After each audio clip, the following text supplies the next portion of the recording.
Welcome to my channel. விவசாயி மற்றும் குறிஞ்சியின் ரகசியம். The secret of the farmer and Kurinji. ஒரு காலத்தில் பெருமாள் என்ற விவசாயி இருந்தார்.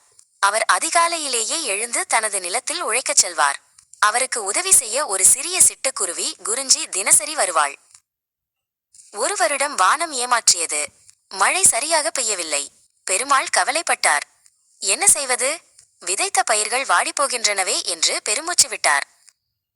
பெருமாள் நிலத்தை உழுதபோது குறிஞ்சி அவரை சுற்றிலும் பறந்து ஒரே இடத்தில் மீண்டும் மீண்டும் கிச் கிச் என்று சத்தமிட்டாள். அது பெருமாள் வழக்கமாக பார்க்காத ஒரு காய்ந்த புதர் பகுதி. என்ன குறிஞ்சி, இந்த ஒரு பகுதியில் மட்டும் ஏன் இவ்வளவு சத்தம் போடுகிறாய் என்று கேட்டார் பெருமாள். குறிஞ்சி வேகமாக தலையாட்டி அந்த பகுதியில் உள்ள களைகளை ஆழமாக சுட்டிக்காட்டினாள். பெருமாள் உடனே அந்த களைகளை ஆழமாக பறித்தார். களைகளின் வேர்கள் எவ்வளவு ஆழமாக மண்ணின் நீரை உறிஞ்சுகின்றன என்று அப்போதுதான் அவர் கவனித்தார். அந்த களைகளை நீக்கியதால் அவரது நிலத்தின் ஈரப்பதம் உடனடியாக அதிகரித்தது. பெருமாளுக்கு சந்தோஷம். நன்றி குறிஞ்சி, என் கண்களுக்கு தெரியாத ஒரு பெரிய விஷயத்தை நீ காட்டினாய் என்றார். சில வாரங்கள் கழித்து சிறிய மற்றும் கருப்பு பூச்சிகள் பயிரை தாக்க ஆரம்பித்தன.